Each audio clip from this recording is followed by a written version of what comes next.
Hello and welcome to the Coaching Network Sports Podcast. You're listening to your host, Matty Roper. We have another interview special for you, and I'm joined by retired footballer Gary Alexander. How are you, Gary? Yeah, all good. Not too bad. Just getting on with life after football, but I'm in it a little bit still, so happy days. So, beginning with your current involvement in football, after hanging up your boots, you delved into the realms of management, and you're now in charge at Greenwich Borough. So, how is that going for you? To be honest, after hanging out in boots, I got home and I thought about it for a little while, and obviously I'd quit professional football, but the chance came along to play for Greenwich, so I came down, played for a couple of years, and I got the opportunity to become a manager. So currently I'm player manager at the moment. I play when I have to, but I try not to play that often. So I know you're a very ambitious character, so do you see yourself climbing the managerial ladder in the near future, and is it something you perhaps like to do? Yeah, it's definitely something I'd like to do. Obviously, when I took this job, I'm not going to take a job and not do it properly. It's something I want to learn. It's a learning step. I brought in a good assistant manager in John Mackey, who, again, I've worked with during my playing career, and is someone I trust and get on with. So hopefully we can build a successful time here at Greenwich and see where it takes us and see what happens in the future. And going back to your playing days now, you rose through the ranks at West Ham United's academy, but you never made a first-team appearance. Your first taste of senior football came during a pretty good loan spell for you at Exeter City in the 1999-2000 campaign. How important was that experience for your development as a player? No, definitely. As a young lad, you want to get a taste of football as soon as possible playing in the league. You grow up watching these, watching the scores coming and things like that. And obviously doing my scholarship at West Ham, I ended up getting an opportunity to go on loan and play in the Football League, which is something that obviously dreams are made of, as a youngster growing up, and to go to Exeter and score however many goals I did in X amount of appearances was fantastic for myself and my career. It made me end up getting a career. Yeah, it was 16 goals in 37 league appearances for the Grecians, and you scooped the accolade of player of the season as well, so I bet that was very pleasing as a young professional as well. Yeah, no, definitely. Obviously, to go there on loan and win Player of the Year is special. But obviously, I was contracted to West Ham at the time. I went back there, but having had a taste of first-team football, you want to start playing and get out there as soon as possible. And like you said, I never made an appearance for West Ham. I made the bench a few times, but never got on. But I had the likes of John Hartson, Di Canio, Trevor Sinclair, Paul Kitson, people like that in front of me. So it was always going to be tough. So it was a matter of time before I got out and had to be playing football, and that was my choice. I say your form at Exeter alerted the interest of a few clubs, and you moved from West Ham to Swindon for £300,000 in July 2000. And after a short stay there, you left to join Hull City, and you also won Player of the Year there during the 2000-2001 season. What was your time like with the Tigers? No, yeah, I moved to Swindon. It was pretty short stayed. Obviously, they got into a bit of trouble and they had to sell me, and Hull City came in. And do you know what? I loved my time up in Hull. I enjoyed living up there. I loved it, and circumstances changed in regards to, obviously I had a baby, was living in London, and it was a little bit difficult to see, so I left pretty sharpish, but I love my time in Hull. I can't speak highly enough of that club and the place and the people up there. It was a fantastic place. I bet you're delighted to see them back in the Premier League now, aren't you? No, I love it. I follow all my old teams, and it's great when they're doing well, and obviously Hull, I still speak to people up in Hull, and big Hull City fans, I still speak to them, and it's a place I hold close to my heart. So Leyton Orient proved to be your next destination as they secured your services in January 2003. You pulled on the Osh on 179 occasions, scoring a respectable 52 goals in your 4.5 years at the club.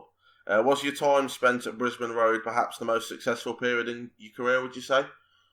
No, I wouldn't say the most successful time in my period. I think I had success everywhere after Leyton Orient as well. I won promotions with Leyton Orient. It was the first place I won promotion. But going back to Exeter, that was a successful time as well. Scoring goals as a youngster and stopping them getting relegated out of the Football League was a success for the club and myself. Leyton Orient we won promotion, and then if you go on to look at playoff finals, promotions with other clubs, I've achieved quite a bit going on over the years. And Leyton Orient was a great time, and again, it's another club I hold close to my heart because I played so many times and scored some important goals. So you tasted heartbreak in the 2009 League One playoff final as you scored twice for Millwall in a 3-2 defeat versus Scunthorpe. How devastating was that result for you and the other players around you? Yeah, no, it obviously hurt us, but that season we had a great group of lads, and the following season it made us hungrier, and we come back. I was obviously out injured quite a bit that season. I made it back to make the bench in the playoff final, which was pleasing. That was a bonus, but we had such a strong group of characters that year. You don't often see a team lose in the final and then go on to get promoted via the playoffs the following year, and we did that, and it just showed what a bunch of strong characters we were.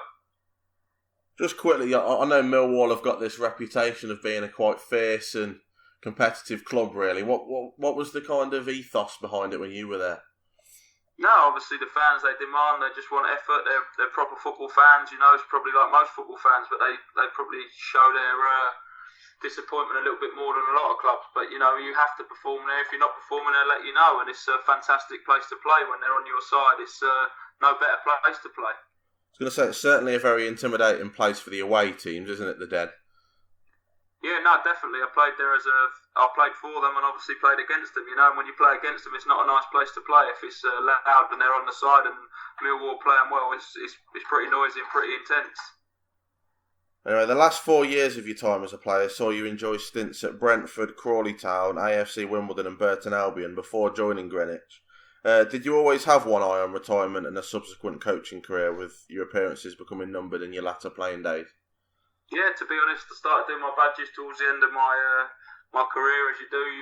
When you spend 20 years in football, it's difficult just to walk away from it. And obviously, you retire, you sit at home thinking, have I made the right decision? Have I not? And you think this and that. But sitting at home and doing my badges, it would have been a waste of time if I'd done my badges and not done any coaching at all. So this opportunity came along. It was something I was not going to turn down. But like I said, I got to play at Wembley with Brentford. I won promotion with Crawley. Got to Wembley with Burton, and then AFC were in a bit of trouble when I signed for them on loan, you know, and we ended up surviving on the last day of the season, and I played a part in that. So that was another achievement and something that will be remembered within the fans and myself. Going back to your appearances at Wembley now, obviously, like you said, you've played there quite a few times. How can you sum up the experience of that? Obviously, it's something that a lot of youngsters dream of growing up. No, definitely. It's something, like, as you just said, it's something you dream about. You play Wembley over the park with your mates, you know, and it's something you dream about. It's hard to describe, you know, when it actually comes true. And I'm lucky enough as a lower league footballer to have been able to play there 3 or 4 times in my career. It's just it's a fantastic opportunity, and it's something you'll never forget. And just quickly to wrap up, obviously, season coming up at Greenwich. What would you like to achieve this season with the club, and will you be challenging at the top end of the table? Yeah, well, we won promotion last year. It's a club that wants to move forward pretty quick. We've got some experienced players in. We've got some experience on the coaching staff and that, and we're going into a Ryman South for the first time in the club's history. So it's going to be a new challenge, but it's one we're going to relish, and hopefully we can be up there. Well, good luck for the new season anyway, and thanks for coming on. Cheers, thanks a lot, Matt. Cheers, thank you.